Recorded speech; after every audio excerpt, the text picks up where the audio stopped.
Hi dear students, today we will continue the chapter 15.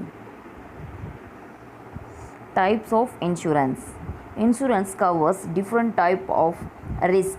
All contracts of insurance can be broadly classified as follows. So, இப்போ என்ன அப்படின்னு பார்த்தீங்கன்னா type இன்சூரன்ஸில் ரெண்டு வகையான types இருக்குது. என்னென்ன அப்படின்னு பாரு, life insurance R life assurance, non-life insurance or general insurance. So இது ரெண்டு வகையாக இருக்குது. It can be further classified into fire insurance, marine insurance, health insurance and miscellaneous insurance. இது 4 வகையாக பிரிச்சிருக்காங்க.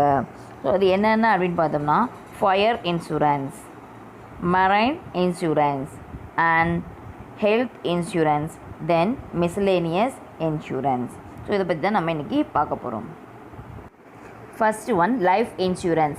Life insurance may be defined as a contract in which the insurance company called insurer undertakes to insure the life of a person called assured in exchange of a sum of money called premium, which may be paid in one lump sum or monthly, quarterly, half-yearly or yearly, and promise to pay a certain sum of money either on the death of the assured or on expiry of certain period.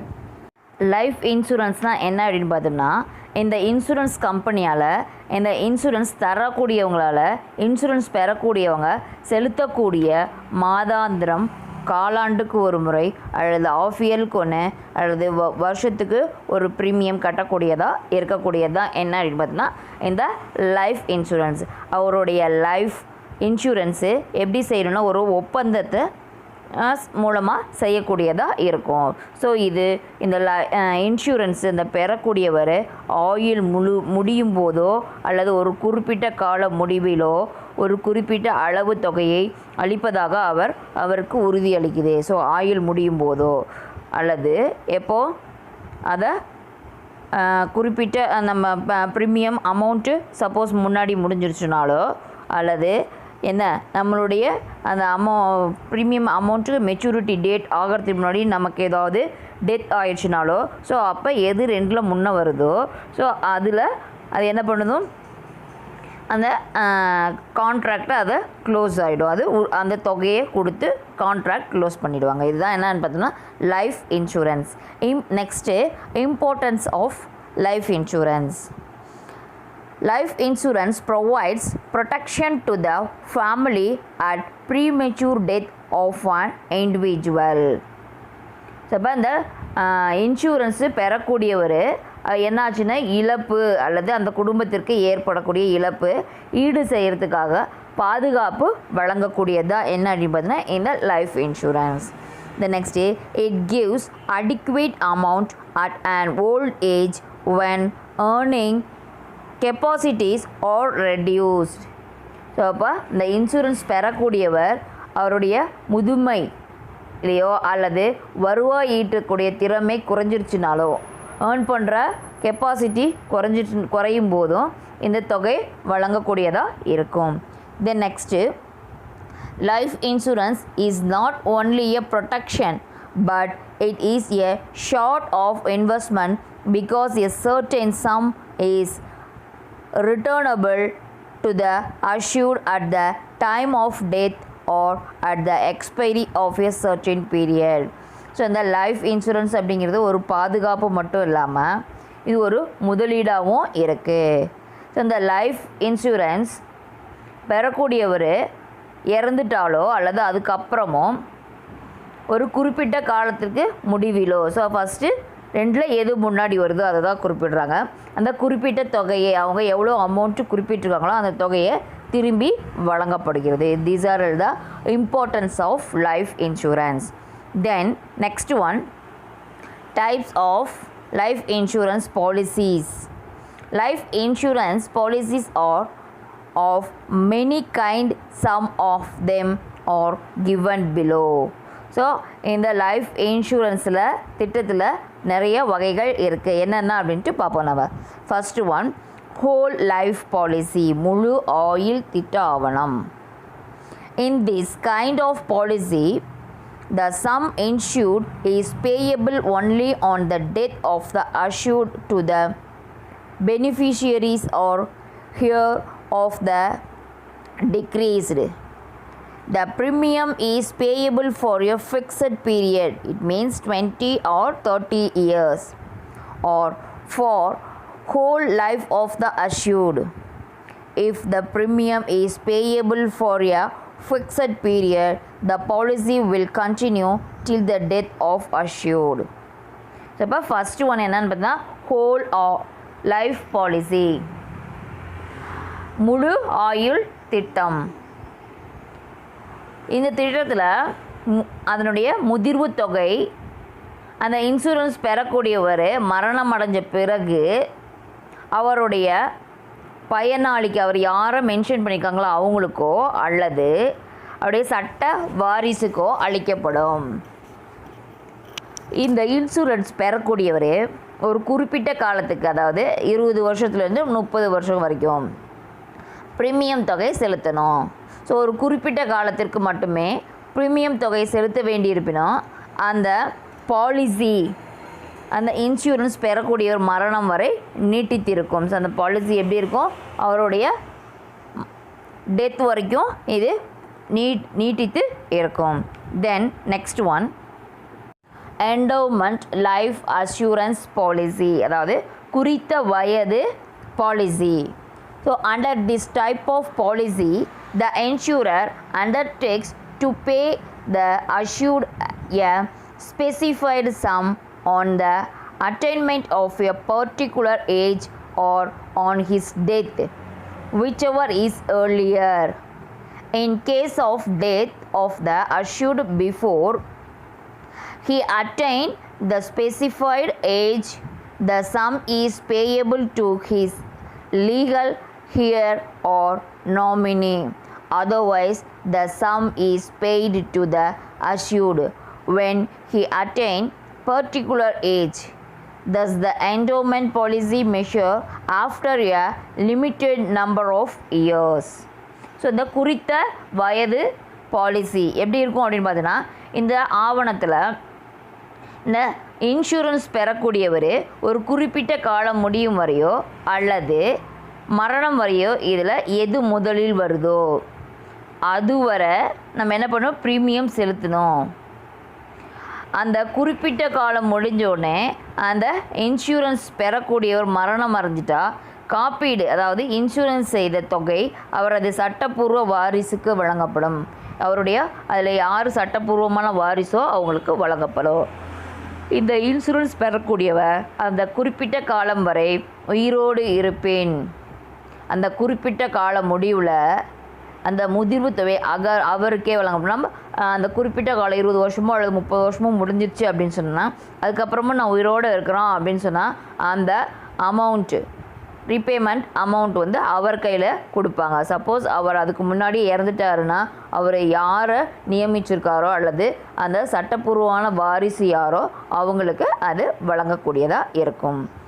Then next one joint life policy. The policy is taken up jointly on the lives 2 or more persons is known as joint life policy. On the death of any one person, the assured sum or policy money is paid to the other survivor or survivors. The premium is paid jointly or by either of them in installment or lump sum. So the கூட்டு ஆயுள் காப்பீடு, joint life policy. So இதில் 2 பேரோ அல்லது அதற்கு மேலே இருக்கக்கூடிய நபர்களோ இந்த ஆயுளுக்கு கூட்டாக சேர்ந்து இந்த லைஃப் இன்சூரன்ஸ் ஜாயிண்ட் லைஃப் பாலிசியை செய்கிறாங்க. ஸோ அப்படி இந்த ஜாயிண்ட் லைஃப் பாலிசி மூலமாக நம்ம என்ன பண்ணுறாங்க, அவர்களை யாரோ ஒருத்தர் இறந்து விட்டால் அந்த இன்சூரன்ஸ் பெறக்கூடியவர் அந்த இன்சூரன்ஸ் பாலிசி தொகையை வழங்கப்படும். ஸோ அவர்கள் அனைவரும் இணைந்தோ அல்லது அவர்களில் எவரேனும் ஒருவரோ அந்த ப்ரீமியம் தொகையை தவணையை முறையிலோ அல்லது மொத்தமாகவோ செலுத்தலாம். தவணை முறையிலோ அல்லது மொத்தமாகவோ அந்த ஒருத்தர் மீதியை செலுத்தலாம். ஸோ வழக்கமாக usually this policy is taken up by husband and wife jointly or by two partners in a partnership firm where the amount is payable to the survivor on the death of either of the two. So வழக்கமாக இந்த திட்டத்தில் கணவன் மனைவி 2 பேரும் இணைஞ்சோ அல்லது ஒரு partnership ஃபார்மில் 2 partners இணைஞ்சோ இந்த பாலிசியை எடுக்கலாம். ஸோ இவர்களை யாராவது ஒருத்தர் மரணம் அடைஞ்சிட்டா கூட அந்த உயிரோடு இருப்பவருக்கு அந்த இன்சூரன்ஸ் பாலிசி தொகை வழங்கப்படும். தென் next one annuity policy. Under this policy, the assured sum or policy money is payable in monthly or annual installment after the assured attain a certain age. annuity பாலிசினா ஆண்டு தொகை பாலிசி. ஸோ இந்த பாலிசியில் அடிப்படையாக என்ன பண்ணுறாங்க, insurance பெறக்கூடியவர் அந்த premium தொகையை ஒரே தவணையாவோ அல்லது பல தவணைகள் மூலமாகவோ ஒரு குறிப்பிட்ட காலத்திற்கு செலுத்துகிறாரு. ஸோ அந்த குறிப்பிட்ட காலம் முடிஞ்சதும் அதுக்குண்டான தொகை மாதந்தோறும் குறிப்பிட்ட தொகை அல்லது வருடந்தோறும் குறிப்பிட்ட தொகையோ என்ற முறையில் அவர் என்ன பண்ணுறாரு, இன்சூரன்ஸு பெறக்கூடியவருக்கு வழங்குறாங்க. ஒரு குறிப்பிட்ட வயதுக்கு மாதம் நிலையான வருமானம் வேணும் என்று நினைப்பவர்களுக்கு இந்த திட்டம் மிக சரியாக இருக்கும். தென் children's endowment policy. This policy is taken to provide funds for education or marriage of children. For example, Jeevan Angur policy. In this policy, the amount is payable by the insurer when the children attain a particular age. The premium is paid by the person entering into the contract. However, no premium will be paid if he or she dies before the maturity of the policy. குழந்தைகளுக்கான குறித்த வயது திட்ட ஆவணம், குறித்த வயதான policy. So இது குழந்தைகளுடைய கல்விக்கும் திருமணத்துக்கும் போன்ற செலவுகளுக்கு ஈடுகட்டுறதுக்காக இந்த பாலிசி எடுக்கப்படுது. For example, Jeevan another policy. இந்த திட்டத்தில் இன்சூரன்ஸ் பெறக்கூடியவராக குழந்தைகளின் பெற்றோர் அல்லது பாதுகாவலராக அந்த குழந்தை குறிப்பிட்ட வயது அடையும் வரை அந்த ப்ரீமியம் செலுத்தப்படுது. ஸோ அந்த இன்சூரன்ஸ் கம்பெனி அந்த ஒப்பந்தத்தில் ஈடுபடக்கூடிய நபரே அந்த ப்ரீமியம் தொகையும் செலுத்தணும். ஸோ அந்த ப்ரீமியம் செலுத்தக்கூடியவர் ஒரு குறிப்பிட்ட காலத்திற்கு முன்னே இறந்துட்டாங்க அப்படின்னா அந்த ப்ரீமியம் செலுத்த தேவையில்லை. அதுக்கப்புறம் அந்த ப்ரீமியம் என்ன பண்ண தேவையில்லை, செலுத்த தேவையில்லை. These are all the types of life insurance. Then next one, non-life insurance. It refers as the insurance not related to human but related to properties. Non-life insurance அப்படின்றது என்ன அப்படின்னு பார்த்தோம்னா, இது ஆயுள் சாராத சொத்துக்களை சார்ந்து இருக்கக்கூடிய இன்சூரன்ஸாக இருக்குது. First one, fire insurance. Fire insurance is a contract whereby the insurer, in consideration of the premium paid, undertakes to make good any loss or damage caused by a fire during a specified period up to the amount specified in the policy. இந்த fire insurance அப்படின்னா என்னென்னு பார்த்தோன்னா, இந்த இன்சூரன்ஸில் அதை insurance தரக்கூடியவர் அந்த insurance பெறக்கூடியவருடைய ப்ரீமியத்தை பெற்றுக்கிட்டு அவருடைய சொத்துக்கு ஒரு குறிப்பிட்ட காலத்திற்கு ஃபயர் ஏற்படாமல் இழப்பினை ஈடுகட்டுறதுக்கு செய்து கொள்ளக்கூடிய ஒப்பந்தம் தான் இந்த ஃபயர் இன்சூரன்ஸ்.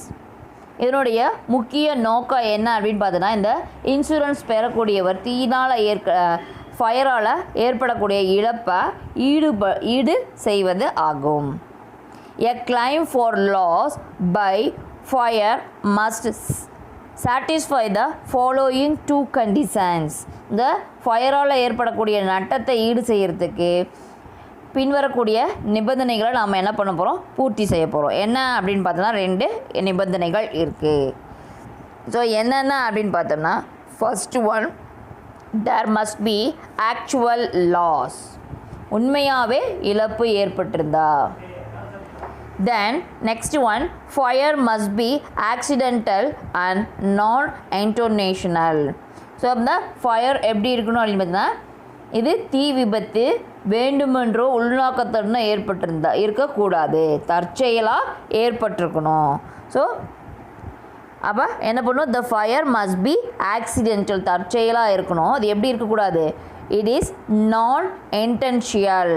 ஸோ வேணும்னே பண்ணக்கூடாது, ஏதாவது ஒரு உள்நோக்கத்துக்காக அதை பண்ணக்கூடாது.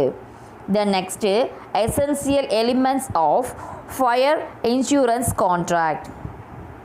The insured must have insurable interest both at the time of insurance and at the time of loss. So இந்த என்னென்ன அப்படின்னு பார்த்தோம்னா, இந்த ஃபயர் இன்சூரன்ஸு அதனுடைய எதில் இருக்குது, ஒப்பந்தத்தில் இருக்கும்போது அது ஏதாவது இடர்கள் ஏற்படும் போதோ இந்த இன்சூரன்ஸ் பெறுநராக இருக்க வேண்டும். The contract is based on the principle of utmost good faith. So இந்த தீ காப்பீடு ஒப்பந்தம் மிக நம்பிக்கை கோட்பாடு அடிப்படையில் இருக்கணும். The next, it is based on the principle of strict indemnity. So இப்போ எப்படி இருக்கணும் அப்படின்னு பார்த்தோம்னா, இந்த ஒப்பந்தம் அந்த கோட்பாட்டின் அடிப்படையில் கண்டிப்பாக அமைய வேண்டும். ஸோ அங்கே என்ன சொல்லியிருக்காங்களோ, பிரின்சிபல் சொல்லியிருக்காங்களோ அந்த பிரின்சிபல் பேஸ் பண்ணி அது இருக்கணும். Then next one, fire must be the proximate cause of damage or loss. So இந்த இழப்பு அல்லது நஷ்டம் எப்படி இருக்கணும், இந்த தீயினால் மட்டுமே ஏற்பட்டிருக்கணும். அது ஃபயர் ஆனதுனால மட்டுமே ப்ராக்சிமேட் காசு அல்லது டேமேஜோ அல்லது லாஸோ ஆயிருக்கணும். These are all the elements of fire insurance. Then next one, marine insurance. Marine insurance is a contract of insurance under which the insurer undertakes to indemnify the insured in the manner and to the extent thereby agreed agent. Marine losses, the insured pay the premium in consideration of the insurer guarantee to make good and losses arising from marine perils or perils of the sea. So the கடல் சார்ந்த insurance, marine இன்சூரன்ஸ்னா கடல் சார்ந்த insurance.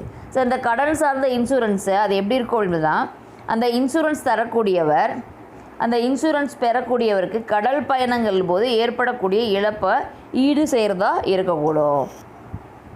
அந்த ஒப்பந்தத்தில் அந்த insurance தரக்கூடியவர் அந்த insurance பெறக்கூடியவருக்கு அந்த கடல் ஆபத்து மூலம் ஏற்படக்கூடிய நஷ்டத்தை ஈடு செய்தால் உறுதி அளிக்கிறாரு. அந்த கடலில் பயணம் செய்யும்போது ஏற்படக்கூடிய நஷ்டத்தை அவர் என்ன பண்ணுறாரு, உறுதி தரேன் அப்படின்னு சொல்லி உறுதி அளிக்கிறாரு.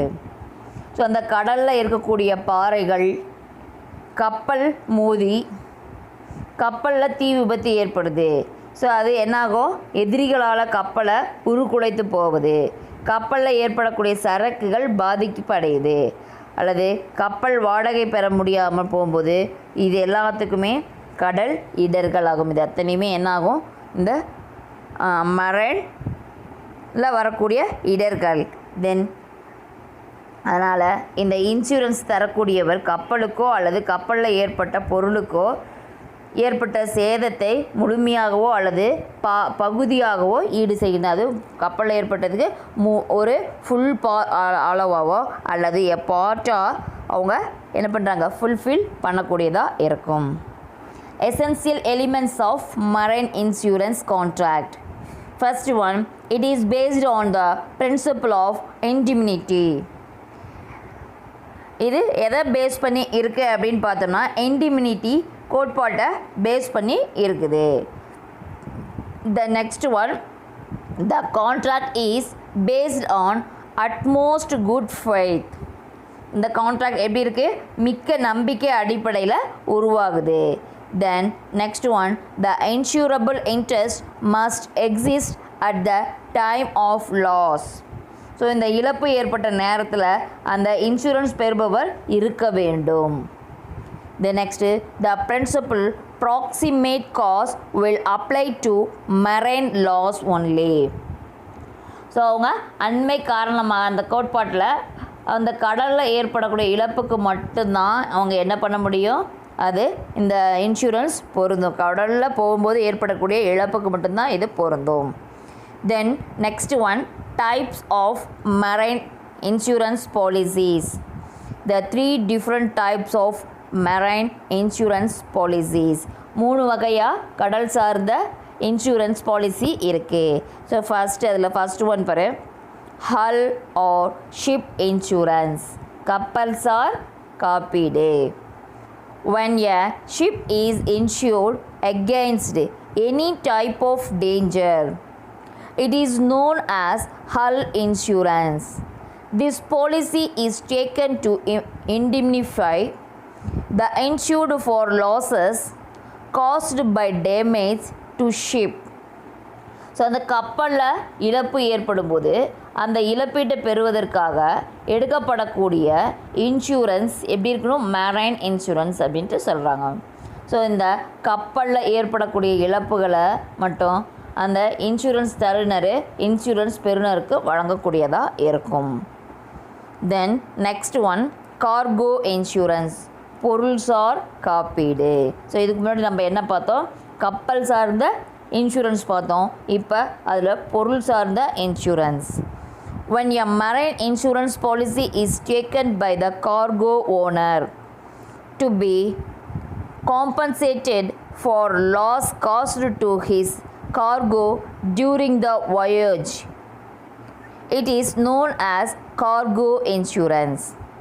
The cargo to be transported by ship is subject to many risks like risk of theft, loss, goods in voyage etc.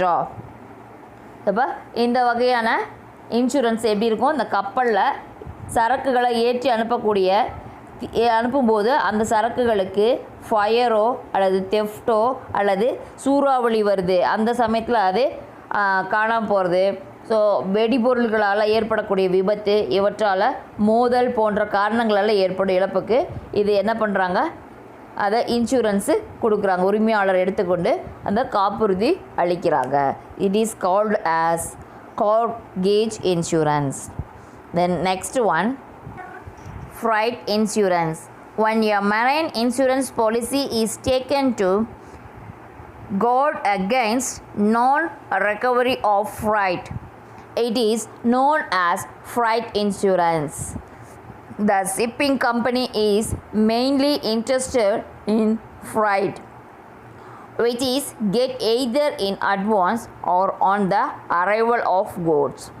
However, it will not get the freight if the goods are lost during transit, so it insure the freight. It take freight insurance. A contract of marine insurance covers the ship, cargo and freight. நம்ம next என்ன பார்த்துட்ருக்கோம் அப்படின்னு பார்த்தோம்னா fried insurance. Fried insurance அப்படின்னா என்ன அப்படின்னு பார்த்தோம்னா, இது அந்த ஷிப்பில் போகும்போது அந்த ப்ராடக்ட்ஸை ஏற்றி செல்ல அந்த கப்பல் நிறுவனத்துக்கு வாடகை தரக்கூடியது. ஸோ இந்த வாடகை பணத்தை பெறுறதில் ஏற்படக்கூடிய இடர்களுக்கு எதிராக இந்த இன்சூரன்ஸ் கப்பலுக்கு கொடுக்குறாங்க. ஸோ அந்த கப்பலில் பொருட்களை ஏற்றியவுடன் இது என்ன பண்ணுறாங்க, முன்னாடி அட்வான்ஸாவோ அல்லது கொண்டு சேர்த்த பிறகு அந்த வாடகை வசூலிக்கப்படும். ஸோ அந்த கப்பலில் சரக்கை ஏற்றிட்டு செல்லும்போது அந்த சரக்கில் ஏதாவது டிஃபெக்ட் ஆச்சு அப்படின்னு சொன்னோம்னா அந்த வாடகை வசூல் இயலாமல் போகக்கூடியதாக இருக்கும்.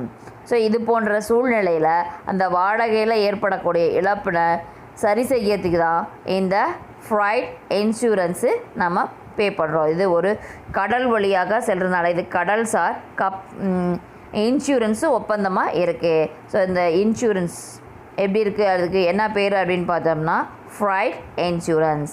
These are all the types of marine insurance policy. Health insurance. In mid-80s, most of the hospitals in India were government owned and treatment was free of cost. With the advent of private medical care, the need for health insurance was felt and various insurance companies introduced health insurance as a product. Presently, the health insurance exists primarily in the form of Mediclaim policy. Health insurance policy is a contract between an insurer and an individual or group in which the insurer agrees to provide specified health insurance at an agreed upon price. Disability resulting from illness or accident may be prill to family because it not only cuts off income but also creates large medical expenses. Health insurance is taken as safeguard against raising medical cost. It provides risk coverage against unforeseen health expenditure that may result in financial hardship. The next நம்ம என்ன பார்க்குறோம் அப்படின்னு பார்த்தோம்னா health insurance, அதாவது உடல்நல காப்பீடு. So அந்த 1980 இந்த காலகட்டத்தில் வரைக்கும் இந்தியாவில் பெரும்பாலான ஹாஸ்பிட்டல்ஸு கவர்மெண்ட் வசந்தான் இருந்துச்சு. ஸோ அது இலவசமாக சிகிச்சை வழங்கப்பட்டது. அதுக்கப்புறம் தனியார் மருத்துவமனைகள் வருகை இருந்தது. ஸோ அந்த ஹாஸ்பிட்டல்ஸில் காப்பீடு, அதாவது இன்சூரன்ஸ் தேவையும் அதிகரித்ததால் இந்த இன்சூரன்ஸ் நிறுவனங்கள் பல்வேறு மெடிக்கல் இன்சூரன்ஸ் திட்டங்களை அறிமுகப்படுத்தினாங்க. ஸோ இப்போ இருக்கக்கூடிய ஹெல்த் இன்சூரன்ஸு எப்படி இருக்குது அப்படின்னு பார்த்தீங்கன்னா அந்த மெடிக்கல் இன்சூரன்ஸ் பாலிசி முதல்ல இடத்துல இருக்குது. ஸோ இந்த மெடிக்கல் காப்பீடு அப்படின்றது என்ன அப்படின்னு பார்த்தோம்னா அந்த நிறுவனங்களுக்கு தனி நபர்களோ அல்லது மனித குழுக்களுக்கு இடையே ஏற்படக்கூடிய ஒரு ஒப்பந்தமாக இருக்குது. ஒரு தனிநபருக்கோ அல்லது குழு மெம்பர்ஸ்க்கோ இருக்கக்கூடிய ஒப்பந்தமாக இருக்குது. ஸோ இந்த ஒப்பந்தத்தின் அடிப்படையில் இந்த இன்சூரன்ஸ் தரக்கூடிய ஒரு குறிப்பிட்ட அளவு இன்சூரன்ஸை என்ன பண்ணுறாங்க, ப்ரீமியம் பெற்றுக்கிட்டு ஒரு குறித்த காலத்தில் அவங்களுடைய உடல்நல காப்பீடு வழங்கக்கூடியதில் ஒப்புக்கொள்கிறாங்க. ஸோ இது நோயோ அல்லது விபத்து, அந்த குடும்பத்தினுடைய வருவாய், இது எதில் பாதிப்பும் இல்லாத மாறாக பெருமளவு மெடிக்கல் செலவு ஏற்படுத்தி விடுது. ஸோ அந்த மெடிக்கல் செலவில் இருந்து அந்த இன்சூரன்ஸ் காப்பீடு, அதாவது இன்சூரன்ஸு பாதுகாப்பு அளிக்குது. ஸோ இதை எதிர்பாராமல் ஏற்படக்கூடிய மருத்துவ செலவு அப்படிங்கிறனால இது நெருக்கடியிலிருந்து விடுபட இந்த மாதிரி மெடிக்கல் இன்சூரன்ஸ் பாலிசி நம்மளை காப்பாற்றுது. Then next one, types of health insurance. There are mainly 3 type of health insurance covers. So மெயினாக 3 ஹெல்த் இன்சூரன்ஸ் இருக்குது. ஸோ ஃபஸ்ட்டு ஒன் பாரு, individual medicalism. It covers the hospitalization expenses for an individual up to the sum assured limit. So இப்போ இதில் என்ன சொல்லியிருக்காங்க அப்படின்னா தனியார் மருத்துவ காப்பீடு, இண்டிவிஜுவல் மெடிக்கலிசம். ஸோ இந்த தனி நபர் ஒருவருக்கு ஒரு குறிப்பிட்ட தொகை வரைக்கும் இந்த மருத்துவமனை செலவுக்காக இது ஈடு செய்யுது. Then next one, family floater policy, குடும்ப நல திட்டாவணம். It covers the hospitalisation expenses for entire family up to the sum assured limit. So ஒரு குடும்பத்துக்கே ஒரு குறிப்பிட்ட அமௌண்ட் வரைக்கும் இந்த மருத்துவ செலவு ஏற்றுக்கொள்ளப்படுகிறது.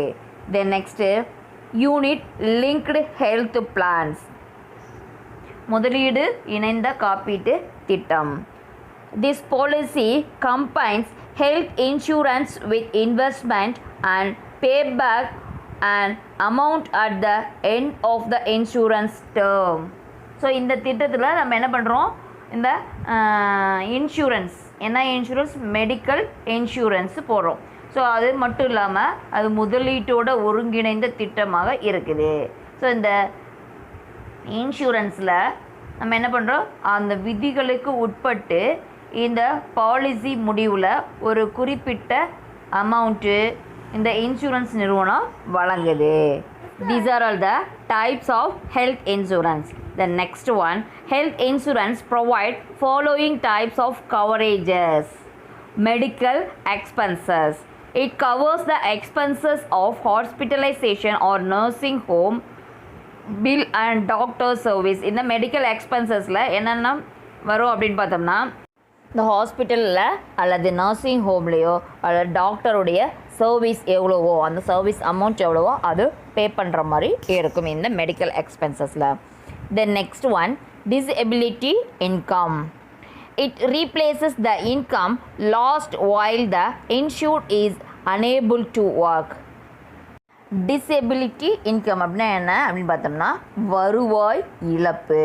ஸோ அந்த இன்சூரன்ஸ் பெறக்கூடியவர் அந்த வேலைக்கு செல்றதுக்கு இயலாத தன்மை ஏற்பட்டிருக்கும் போது அவங்களுக்கு என்ன வராது, இன்கம் வராது. ஸோ அந்த சமயத்தில் அவங்களுக்கு இது கிடைக்கக்கூடியது. Then next one, claims settlement. There are two ways by which health insurance claim are settled. So இந்த செட்டில்மெண்ட்டில் எப்படி இருக்குது, ரெண்டு வகையான செட்டில்மெண்ட் இருக்குது இன்சூரன்ஸில். ஸோ என்ன அப்படின்னு பார்த்தோன்னா, first cashless. The claim amount need to be approved by the TPA and the hospital settles the amount with the TPA or third party administrator is a middleman between insurer and customer. So இந்த cashless அப்படிங்கிறது என்ன, ரொக்கம் இல்லாமல். So இந்த இழப்பீடு கேட்கக்கூடியவங்க அந்த தொகைக்கு third person நிர்வகிக்கிறாங்க. அதுதான் என்ன அப்படின்னு பார்த்தோன்னா தேர்ட் பார்ட்டி அட்மினிஸ்ட்ரேட்டர். ஸோ இதை அந்த ஹாஸ்பிட்டலில் மூன்றாம் நபரை என்ன பண்ணுறாங்க, இது நிர்வகிப்பாளராக அந்த தொகையை செலுத்துகிறாங்க. Then next one, reimbursement. Reimbursement அப்படின்னா என்ன அப்படின்னு பார்த்தோன்னா, திரும்ப பெறுதல்.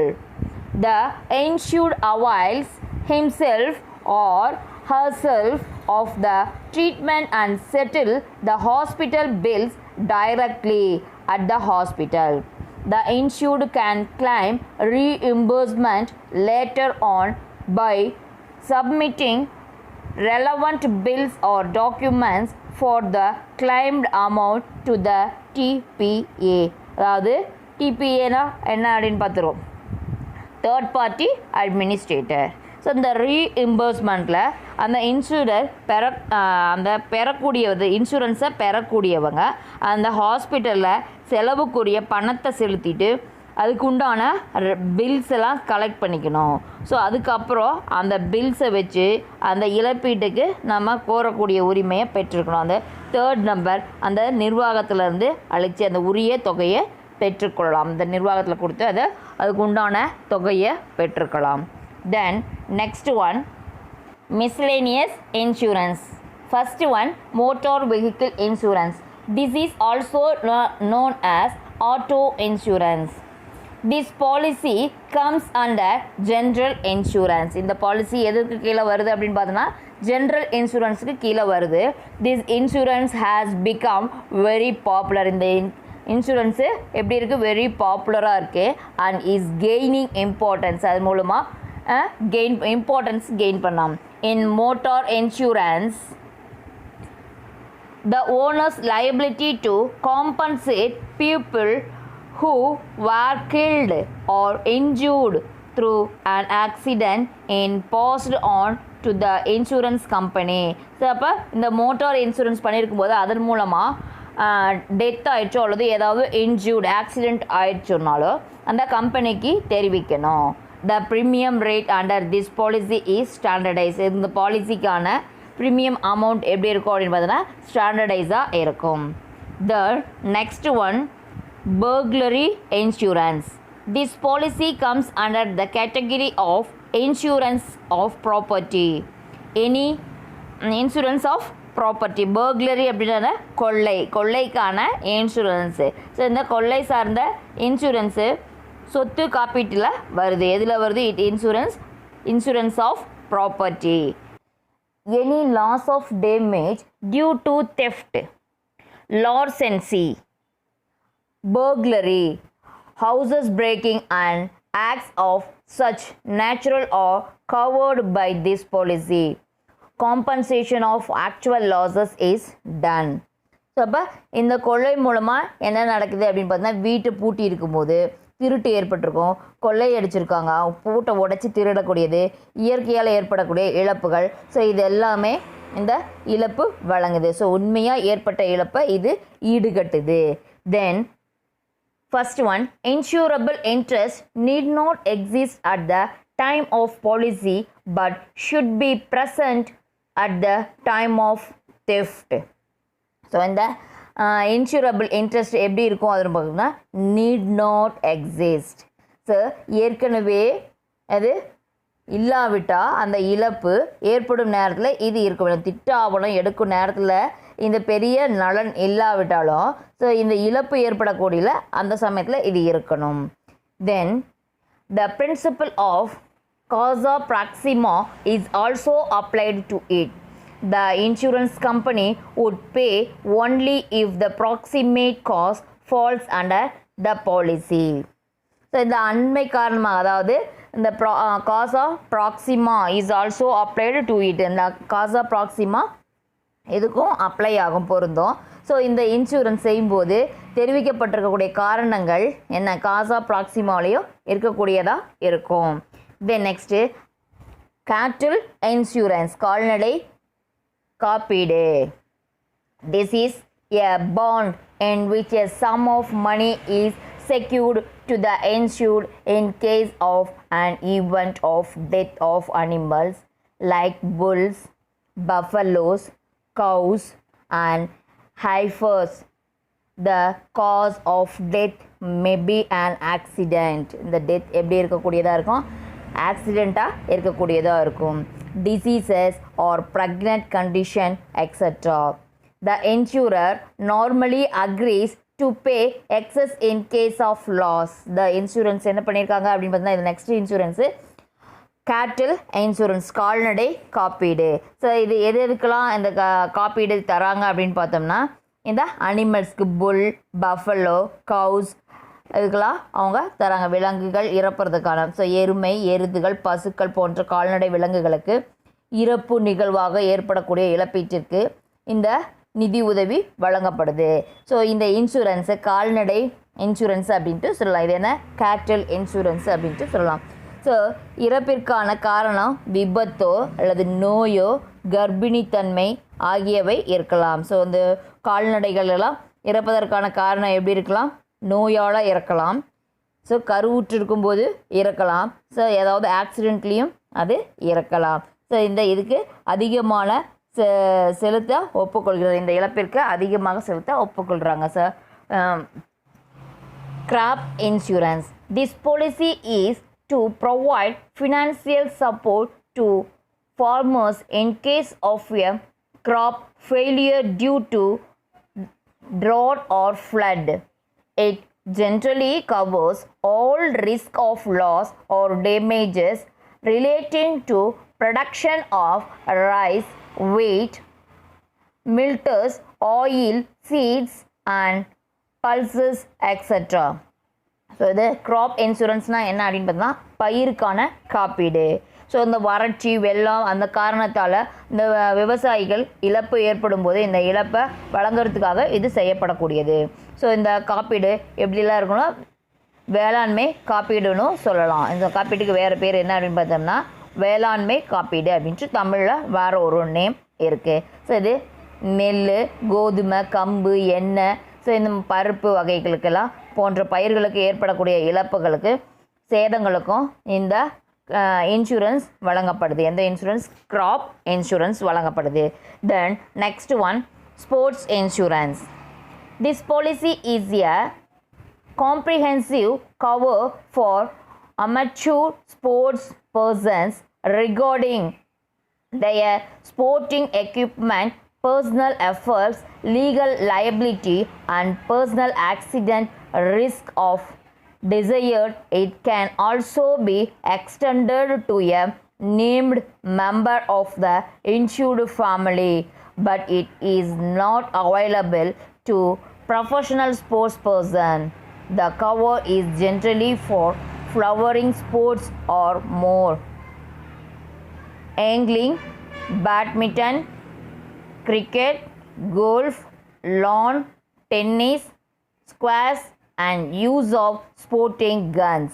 இப்போ ஸ்போர்ட்ஸ் இன்சூரன்ஸ் விளையாட்டுக்கான காப்பீடு. ஸோ இந்த காப்பீடு திட்டம் தொழில் முறையில் இல்லாமல் விளையாட்டு வீரர்கள்ட்டையும் அவர்களுடைய விளையாட்டு உபகரணங்களுக்கு ஏற்படக்கூடிய சேதம், அது மட்டும் இல்லாமல் தனிநபர் விபத்து போன்ற இடர்களுக்கு இது குறிக்கக்கூடியது.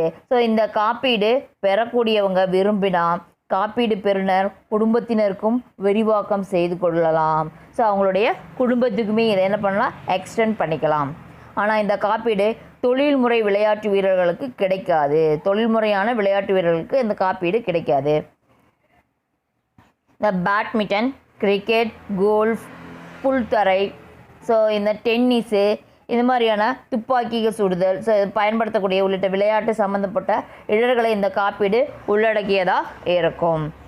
These are the sports insurance. Then next one, Amartya Sen Shiksha Yojana. The general insurance company offers to secure the education of dependent children under this policy. If the assured patron or legal guardian goes through any bodily injury resulting solely and directly from accident due to external, violent and visible means, and if such injury shall within 12 calendar months of its occurrence be the only direct cause of his or her death or permanent total disablement, the insurer shall indemnify the insured student in respect of all covered expenses to be incurred from the date of occurrence of such accident till the expiry of policy or completion of the duration of covered courses with whichever occurs first, and such immediately in such indemnity shall not exceed the sum assured as stated in the policy schedule. So இப்போ நம்ம பார்க்குறது என்ன அப்படின்னா அமர்த்தியா சென்னுடைய கல்வி திட்டத்துக்கான கொள்கைகள் என்ன அப்படின்ட்டு பார்த்துட்ருக்கோம். ஸோ இந்த ஜென்ரல் இன்சூரன்ஸ் நிறுவனத்தில் குழந்தைகள் கல்விக்காக உறுதி செய்யக்கூடிய இந்த வகையான காப்பீடுகள் வழங்குகின்றன. ஸோ இந்த திட்டத்தில் படித்து கொண்டிருக்கக்கூடிய குழந்தைகளுக்கு வழங்கப்படுறாங்க. ஸோ அதன்படி இந்த திட்டத்தில் எடுக்கக்கூடிய நாள்லேருந்து குறிப்பிட்ட ஒரு காலம் வரைக்கும், அல்லது குழந்தையோட பெற்றோர் அல்லது சட்டப்படியான பாதுகாவலர் யாரோ அவர் இந்த விபத்து, கலவரம் போன்றவற்றால் முழுமையாகவோ பகுதியாகவோ என்ன பண்ணுறாங்க, பாதிக்கப்பட்டு மரணமடைந்து விட்டாலோ அல்லது நிலையான ஊனமடைந்து விட்டாலோ இந்த காப்பீட்டு நிறுவனம் குழந்தையுடைய பெற்றோருக்கு அல்லது பாதுகாவலருக்கு இந்த இழப்பு ஏற்பட்டு காலத்திலிருந்து ஒப்பந்தம் முடியும் காலம் வரைக்கும் அந்த காப்பீட்டு ஒப்பந்த காலம் என்ன பண்ணுறாங்க, அளிக்கப்படுது. அந்த ஒப்பந்த காலம் அளிக்கப்பட்டு இதில் எது முன்னதாக இருக்குதோ அதில் அந்த இன்சூரன்ஸ் வழங்கணும். ஸோ இந்த ஆவணத்தை குறிப்பிட்ட தொகைக்கு மிகாமல் இருக்கணும். ஸோ ஒரு குறிப்பிட்ட அமௌண்ட்டுக்கு அதிகமாக போகாமல் இருக்கக்கூடியதாக இருக்கணும். இதுதான் என்ன அப்படின்னா Amartya Sen Shiksha Yojana. Then next one, Rajeshwari Mahila Kalyan Bima Yojana. This policy envisages to provide a relief to the family members of insured women in case of their death or disablement due to any kind of accident and or death and or disablement arising out of other factors incidental to women only. So next நம்ம என்ன பார்க்குறோம், Rajeswari Mahila Kalyan Bima Yojana. So இதில் இந்த insurance திட்டத்தில் இது யாருக்கு வழங்கப்படுது அப்படின்னா உமன்ஸுக்கு மட்டும் வழங்கப்படுது. ஸோ இது விபத்து காரணமாக அந்த உமன்ஸுக்கு ஏற்படக்கூடிய இறப்பு அல்லது செயல் இழப்பு ஏற்படும் இந்த இழப்புக்காக அவர்களுடைய குடும்பத்தாரர்களுக்கு இந்த இன்சூரன்ஸ் வழங்கப்படுது. Okay dear students, we will meet in next class.